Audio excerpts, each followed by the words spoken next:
Your voice is not your power until you heal it. Welcome to the Pink Parachute Diaries podcast, where we proudly amplify the voices of Black women who are making waves in their respective fields. I'm your host, and today I had the extraordinary privilege of sitting down with someone whose story will challenge everything you think you know about success, leadership, and the power of your voice. I interviewed Amber Krystal, a prophetic voice in media, TEDx speaker, award winning author, and founder of Be Healed, Be Whole, Be Mature, a place of metamorphosis.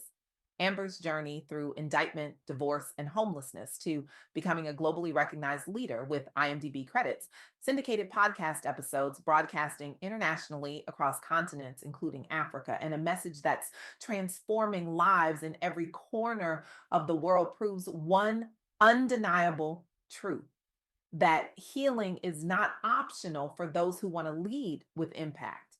Her award winning book, A Call to the Wilderness, has become a roadmap for thousands of Black women navigating their own wilderness seasons.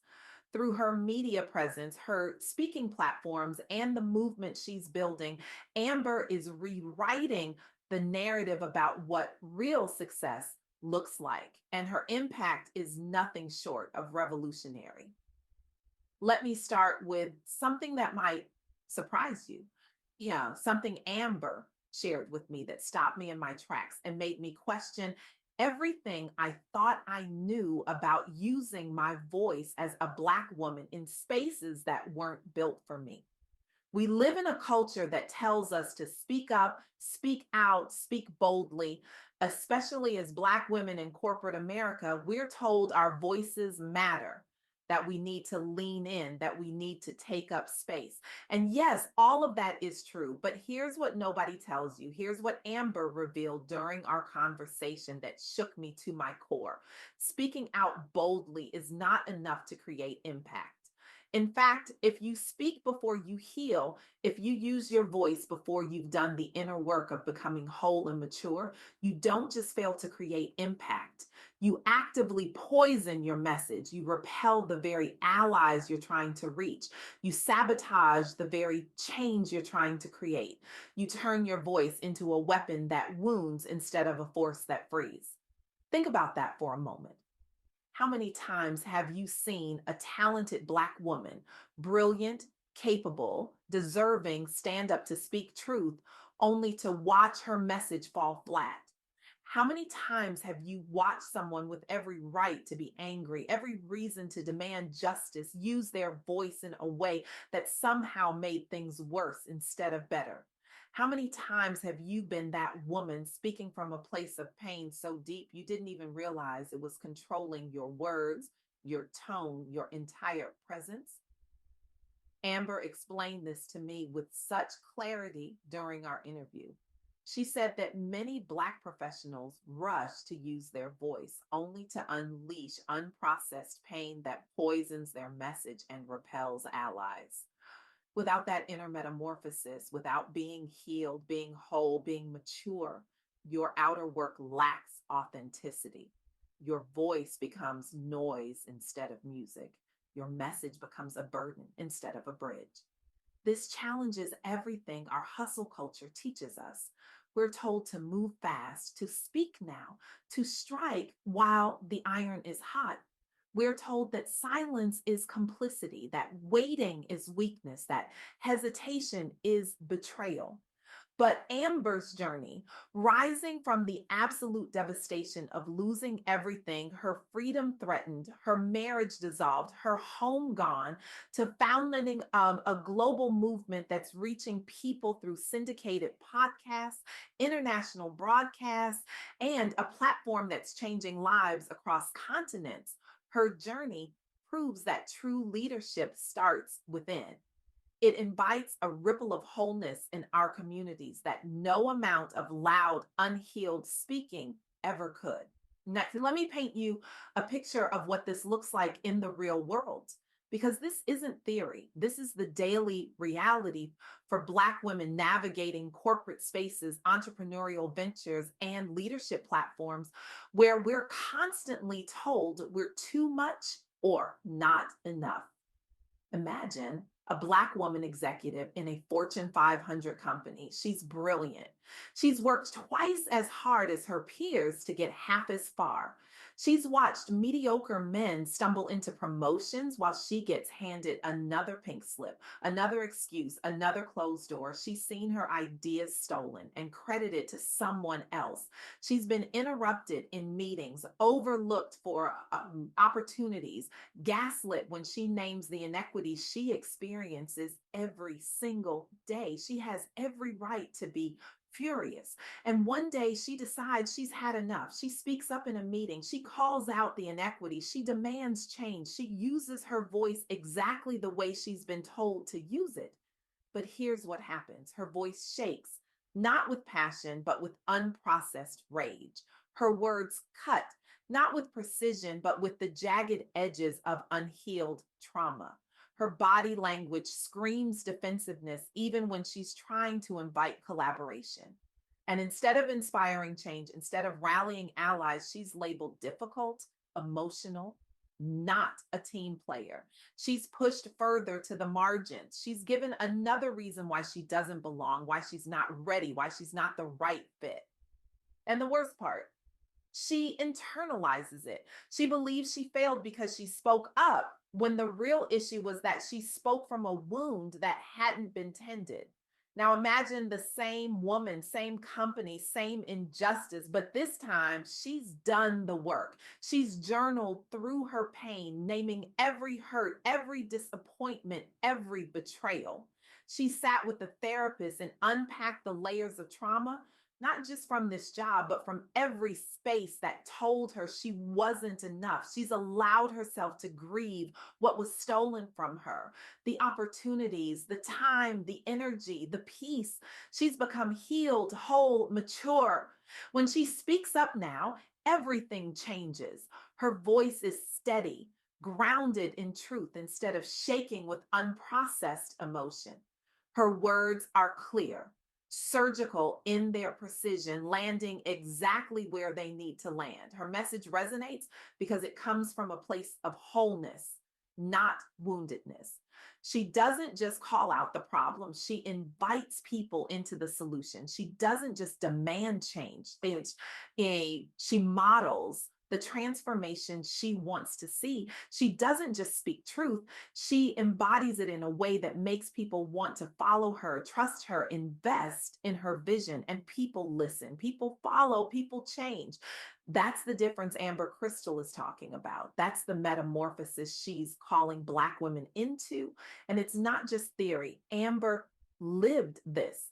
During our interview, she shared how her wilderness journey, losing absolutely everything, yet emerging as a TEDx speaker, award winning author of A Call to the Wilderness, prophetic media voice with IMDb credits and international reach, how that journey proved this truth. Her story shows Black leaders that healing isn't weakness. It's the foundation for syndicated podcasts, global impact, and businesses that don't just profit, but heal communities. It's the foundation for legacies that outlast accolades and influence that transforms generations. So let me share with you the three key insights Amber gave me during our conversation. Three truths that every Black woman, professional, executive, and entrepreneur needs to hear right now, today, in this moment.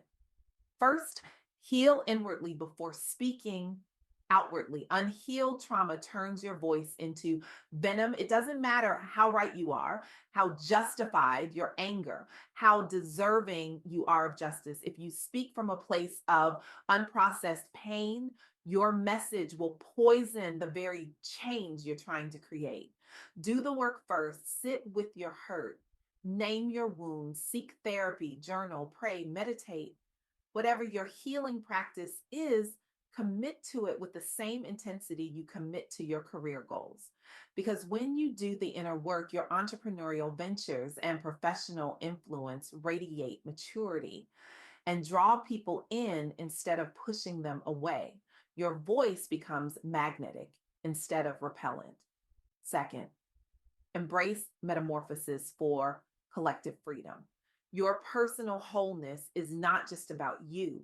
When you heal, when you become whole, when you mature into the fullness of who you were created to be, you model transformation for every Black woman watching you. Amber's rise from indictment, divorce, and homelessness to founding Be Healed, Be Whole, Be Mature, a place of metamorphosis, didn't just change her life. It's empowering other Black business leaders to step into their purpose without self sabotage. It's showing women that the wilderness isn't the end of your story, it's the beginning of your metamorphosis. Your wholeness creates permission for others to pursue their own. Your healing becomes a roadmap for collective freedom. When you do the work, you don't just free yourself, you free every woman who's been watching you, waiting for proof that transformation is possible. Third, redefine success as who you become, not what you achieve. We live in a world obsessed with accolades, the awards, the titles, the media features, the IMDb credits, the international broadcasts. And yes, Amber has all of those. But here's what she told me during our interview that hit me like a lightning bolt. Accolades fade, but emotional maturity endures. Use it to build businesses and legacies that heal communities, not just profit. Success isn't about what you achieve, it's about who you become in the process. It's about whether you used your platform to lift others or just yourself. It's about whether your voice built bridges or burned them. It's about whether you left people better than you found them. Now, I know what some of you are thinking. This sounds great, but I don't have time for all this inner work. I'm busy. I'm building a business. I'm climbing the corporate ladder. I'm fighting just to survive in spaces that weren't built for me. I'm exhausted from code switching, from being twice as good to get half as far, from carrying the weight of representation every single day. I hear you. Amber heard you too when I asked her about this during our interview. And here's what she said, and I want you to really hear this. What if today you committed 1 hour to your inner healing, journaling unresolved pain, or seeking therapy so your voice tomorrow ignites real change? 1 hour, not a week-long retreat, not a year of therapy, though that might be exactly what you need. Just 1 hour today, 1 hour to sit with yourself, 1 hour to name the hurt you've been carrying, 1 hour to begin the metamorphosis that will transform not just your life, but your leadership, your business, your legacy, your impact on every person you encounter. And here's the call to action Amber gave me that I'm passing on to you right now in this moment. Audit your recent communications. Look at your emails, your meetings, your social media posts, your conversations with colleagues and clients. Did they build or burn bridges? Did your words invite people into transformation or push them away? Be brutally honest with yourself. Because if you're speaking from a place of unhealed pain, you already know the answer. You can feel it in the responses you get, in the opportunities that don't come, in the doors that keep closing, in the isolation that keeps growing. Start your metamorphosis now. Be healed, be whole, be mature, and watch your professional world transform. Watch doors open that were previously closed. Watch allies appear where you once saw enemies. Watch your influence expand in ways you never imagined possible. Watch your voice become a force that doesn't just demand change, but creates it, embodies it, sustains it. Here's what I need you to understand. The Pink Parachute Diaries exists because we live in a world where talented Black women are handed pink slips while underperforming men are rewarded with golden parachutes. We exist to celebrate and uplift Black women who are relentlessly pursuing their dreams. We believe in inspiring Black women everywhere to strive for excellence and achieve their goals, regardless of the challenges they face. We fearlessly tackle the realities of the challenges Black women encounter in corporate America. We openly discuss systemic obstacles, But here's what Amber Krystal taught me during our interview, and what I want to leave you with today: the most powerful way to challenge that system, the most effective way to dismantle those obstacles, the most transformative way to change corporate America and the world is not just to speak louder, it's to heal deeper, it's to become whole, it's to mature into the fullness of your purpose so that when you do speak, when you do lead, when you do build, your voice becomes a force that frees others to transform too. Amber rose from the wilderness. She lost everything and emerged with a message that's now reaching people across continents through syndicated podcasts, international broadcasts out of Africa, media features, and a movement that's changing lives. She didn't just survive, she transformed. And in transforming, she's inviting all of us into our own metamorphosis. So here's my challenge to you: stop waiting for permission to heal. Stop believing the lie that you don't have time for inner work. Stop convincing yourself that your pain makes you powerful. It doesn't. Your healing makes you powerful. Your wholeness makes you unstoppable. Your maturity makes you the leader the world is desperately waiting for.